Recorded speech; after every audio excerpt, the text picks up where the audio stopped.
Purchase your tracks now.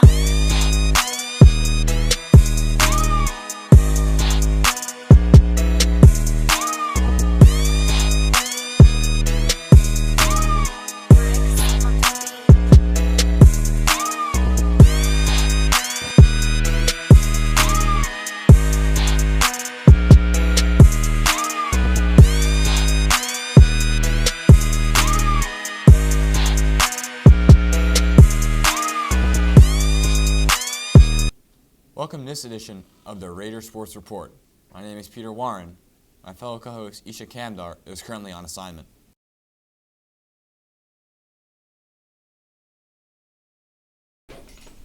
We're going to start off today with girls lacrosse.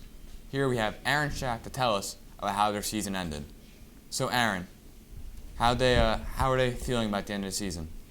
Well, the girls lacrosse team didn't finish as strongly as they'd like to. They finished with a record of 5-13, and they finished 6th in the Independent South Division. But this year was a rebuilding year, and they hope to finish a lot stronger next year. Who are some key returners to look forward to next season?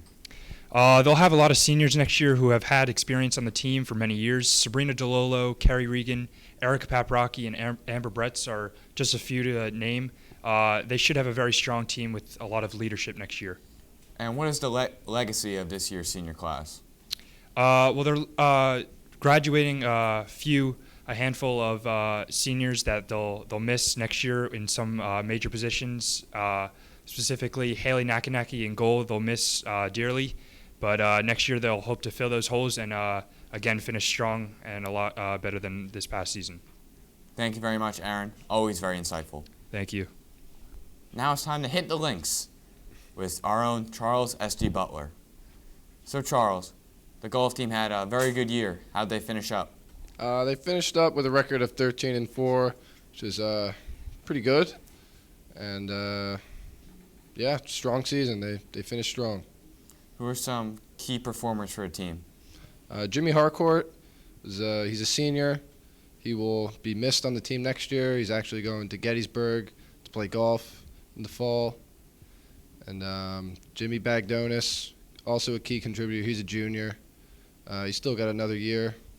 Should put up some good numbers for the team next year. Who are some key players who are returning next season? Jimmy Bagdonis, sophomore. He'll be returning next year. He's a big part of the team, along with Jared Bloom and Louis Daniele, some consistent contributors to the team. And what's going to be the legacy of this year's senior class? Well, Jimmy Harcourt managed to make it to the TOC, Tournament of Champions. So, it's a big accolade for the team. And I think everyone's going to remember when Andrew Most sprained his hand mid-season in an unfortunate volleyball accident. Thank you very much, Charles, and nice haircut. Thank you, Peter. Now it's time for some boys lacrosse. We're going to have Matt Vignola, extra reporter, here to tell us about the team. So, Matthew, how did the team finish up this year? Well, they finished with a record of 11-9 after losing to eventual sectional champion Summit in the sectional semifinal. Who are some key contributors who will be returning to the team next year? According to team captain David Walker, the team MVP Jack Brady himself will be returning. So it's a huge return for the Raiders, but they will be missing out all their senior leadership they had this year. Speaking of those senior leaders, what is the lasting legacy of the senior class? I was catching up with a few of them, and what they really had to say was that they felt they brought hard work and grit back to Raiders lacrosse and brought it back to what it was, and that they set a good foundation for these upcoming classes to really succeed and do well. Thank you very much, Matt. Yep, thank you, Peter. Now it's time for some track and field. Here we have Maya Dunches to talk to us about the team. So Maya, there are some track athletes still competing. Who are they and what are they competing for? Yes, Izu Mosey is returning. He last weekend competed at state finals, which was hosted in Egg Harbor Township. He got first in the discus with a personal best of 15 feet, throwing 171 feet and 5 inches.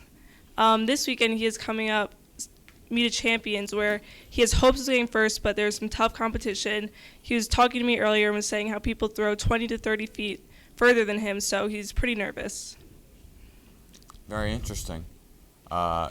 Who else on this year's team did very well, along with Izu? Nigel Nelson, also a senior, did really well. He mostly did the high jump, and he had some first and second place finishes. He is sadly not going to meet a champions, though. And also Maddie Weber, who did the discus. She competed at state finals, but did not do as well as she'd hoped, so we wish her luck. And what's the lasting legacy of these high-class seniors? Well, Izu Mosey, a state championship is a huge deal for our track team. They haven't had a state finalist in a very long time, so it's really good of him. Thank you very much, Maya. Speaking of Izu, he is this month Male Athlete of the Month. Jack Hosmer caught up with him before his big meet this weekend. I'm here with Izu Mosey, state champion for discus. First off, I just want to say congratulations, and you did your school proud. The accomplishment. So how'd you feel going into the finals with your performances? Well, going into the finals, I was only winning by an inch. I threw a 168.6. The dude behind me threw a 168.5. So, I felt good, and I just wanted to solidify that lead, or just keep the lead at least. So yeah, that's how I felt. Did you do anything special to prepare for your final throws? Not really. Just stayed loose, stayed warm, kept warming up. Kind of get the muscles relaxed. Nothing really special. How does it feel that all your hard work in the gym has finally paid off and you finally got that ring? I mean, it feels good. That was the goal from day one. I always wanted to have a state championship ring. It feels really good. I mean, like countless hours in the weight room, leaving like 8 o'clock. I'm just happy I finally got the payoff. After you took your final throw and you realized you won, how did it feel? I was elated. I was very elated. I was all over the place. I remember the first person I almost tackled my coach, Coach Stack, and yeah, that was very happy for me. I was very happy. Well, yeah. Again, congratulations. It's a really impressive feat, and hope you do well in the future. Thank you. For some more track and field, we have Jack Hosmer on the scene. So Jack, tell us about how some runners did this year. Yeah, we had a lot of big performances from underclassmen this year, such as Graham McAlinden and Ben Fleischer. Also, someone like Sarah Green ran very well in her event. But a big story is Colin Sullivan, a senior this year. He has been a legacy to this whole track program. He's broke records for us, and overall, he's just run very well throughout his 4 years. Along with Colin, who are some other seniors who have performed very well? Wilda Francois, a hurdler. She was very important to the program. She was a leader for the hurdlers, setting examples for them, and she always runs well in her events. So that would be a big loss to the Raiders. What's going to be the lasting legacy of these seniors? So as I said before, Colin, he broke a lot of records, and Wilda, she was always really experienced and always was a big leader. They helped the younger runners, really up their game, and I think that they'll be remembered for a long time in the coach's mind and against their opposition because they always gave them a tough fight. So I think that the seniors have something to remember here. Thank you very much, Jack. Thank you. Always a pleasure. Now let's head over to Parker DeVoren, local sports. Okay, so in the Stanley Cup Finals, the Pittsburgh Penguins are squaring off against the Nashville Predators. It's been a pretty interesting series so far. Pittsburgh went at home, won Game 1, and wound up winning Game 2 as well.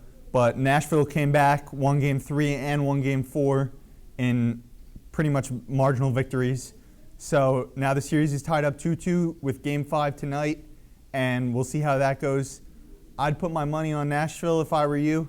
They look hot, they look strong, and they've made their way by blowout victories all the way here. So Pittsburgh's pretty tired from a long series against the Capitals, and we'll see how it turns out. In the MLB, the Yankees are sitting pretty at 33-23, 2 games ahead of the Red Sox. They now square off against the Red Sox tonight in what the start of a big battle. Yankees and Red Sox have a long history of rivalry, and I think that the Yankees should pull through with a couple wins against the Red Sox, but you never know. And the New York Mets are not doing as well. They're 25-32. The real problem with the Mets this year, the year before that, and the year before that, and the year before that, has been injuries. They did make it to the World Series 2 years ago, but injuries have kept them away last year, and this year they're just starting off slowly. with a 25-32 record, it's going to be hard to bounce back, but they always make a run in August when their injured players come back. And most importantly, we have the NBA Finals going on. The Golden State Warriors are facing off against the Cleveland Cavaliers. The Warriors just set a new record. They won 15 straight playoff games, which is quite ridiculous. It's the longest playoff streak out of any sport, beating the Pittsburgh Penguins' previous record of 14 straight games. So the Warriors are up 3-0 in the series. Kevin Durant and Steph Curry have just been too much for LeBron James and Kyrie Irving. KD's dropped 30 points in 3 consecutive games. And the real question now is, it's been arising a lot lately, who's the better player, LeBron James or Michael Jordan? And even though this is LeBron James' 7th straight NBA Finals, he really hasn't proved himself in the finals. Michael Jordan has 6 rings. LeBron has 3. He has a 3-3 record, which isn't that great. And he's down 3-0 against the Warriors. The Warriors are looking to sweep their way all the way through the playoffs. And Michael Jordan, although LeBron James' stats are a little bit higher, Jordan is simply the greatest to ever play. And now over to Izzy with the Pulse. Like any other fall sports story that you've ever seen before, we are going to follow the journey of one man, Brendan Cheney, and his determination to try out for every fall sport that Scotch Plains Fanwood High School has to offer. Beginning with cheerleading, we're going to find out if Brendan has exactly what it takes to bring the spirit. I'm Brendan Cheney, and this is a little segment we call Give Brendan a Chance. I'm here with Miss Toto. How you doing, Miss Toto? I'm doing good. How are you? So what do you teach? What's your little sport that you teach? So I coach cheerleading. All right. So some little questions before. So this is the dance segment, correct? Yeah. So today you'll be learning the tryout dance.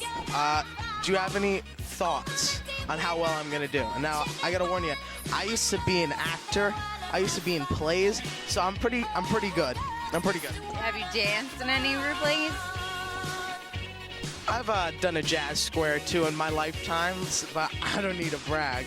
Well, I think you'll do okay. You just gotta bring that character and bring that flair, I guess. I can swear, I can joke. I see what's on my mind. If I drink, if I smoke, I keep up with the guys, and you see me holding up my middle finger to the world. Slow moving in your pearls. Cause I'm not just a pretty girl. I'm more than just a picture. I'm a daughter and a sister. Sometimes it's hard for me to show that I'm more than just a rumor or a song on your computer. There's more to me than people know. Some days I'm broke, some days I'm rich, some days I'm nice, some days I can be ugly. Some days I'm strong, some days I quit. I don't let it show, but I've been through some shit. I can swear, I can joke. I see what's on my mind. If I drink, if I smoke, I keep up with the guys, and you see me holding up our middle finger to the world. Slow in your pearls. Cause I'm not just a pretty girl.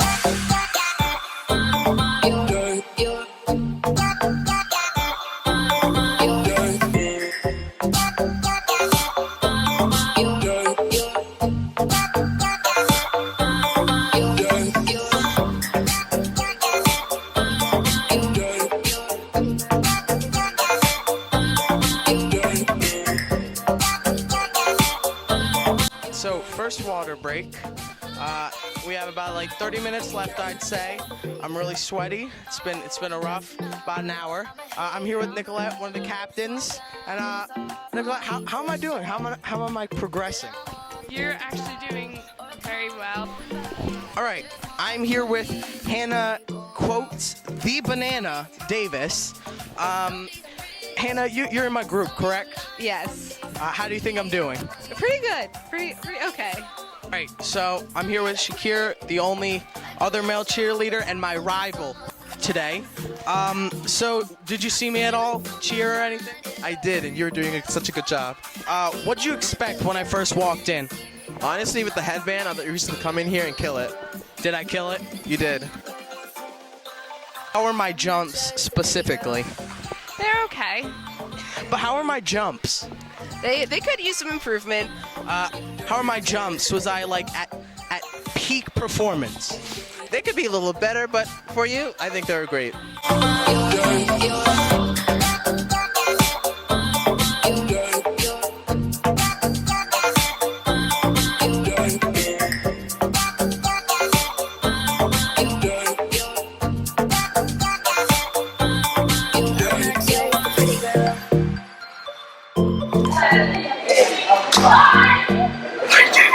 Alright, so we just finished the practice, and back with Miss Toto. Miss Toto, how'd I do? I think you did really well. You definitely know how to dance. Thank you. Those jazz squares back in 4th grade taught me something. Always remember your jazz squares, kids. How are my jumps? Your jumps are good. I mean, could use a little bit more stretching to get them higher. Yeah, I don't do well off the ground. It's kind of crazy. So do you think I improved from the start, from when I was first here? Definitely. I thought you caught on really quick, and then you just kept getting better. And did you have high expectations for me? Be honest. No. All right. She thought I did really well. I did amazing. You did better than I thought. Better than she thought. A story of failure, triumph, and redemption. Junior Matt Lieberman tried his hand again at the consumption of 50 Chicken McNuggets after his past failure several months ago. We go now to find out just exactly what drove him to try this monstrous challenge again and see if he actually did conquer the 50 Nugget Beast. Hello, I'm Matthew Farina with Raider News. I'm here with Matthew Lieberman. So, Matt, I hear you've done something very impressive. What is it? I ate 50 Chicken McNuggets. How were you able to do this? A lot of training. I ate McDonald's every day for months training after failing my first time in December. That's very impressive. How do you think this has impacted your life? Well, I feel like now I'm better at overcoming challenges that I'm given and finding ways to keep improving myself from previous records. And also, isn't this the topic of your college essay? This is the topic of my college essay. In my college essay, I'm talking about persistence. about this? But D! So I hear that this is the topic of your college essay. I am writing my college essay about me eating 50 Chicken McNuggets, talking about the perseverance I went through and how I had a challenge I had to overcome. Well, that's very impressive. Good luck to your next adventure. What's next? What's the next eating challenge you're gonna do, or challenge in general? Well, maybe try to eat 51 to beat my record. And, you know, if they ever ask me, like, oh, have you tried it again? I'll be like, yeah, I ate 51. Are you worried that anybody's gonna come and break your record? I don't think it's possible. I don't think anyone in the school can beat me. You calling out the school? Yeah, I'm calling out the school. I don't think anyone else can eat 50 Chicken McNuggets like I can. All right, well, there you have it, ladies and gentlemen. Matt Lieberman, record holder of most McNuggets eaten at our SPF school. Back to the studio. Thank you very much for watching. This is mine, Izzy's, and Parker's final sports report. It's truly been a pleasure giving you guys all the sports news you need to know from SPFHS. For both my co-anchors up here, we thank you very much. And for one last time, have a good night and a better tomorrow. A pleasure.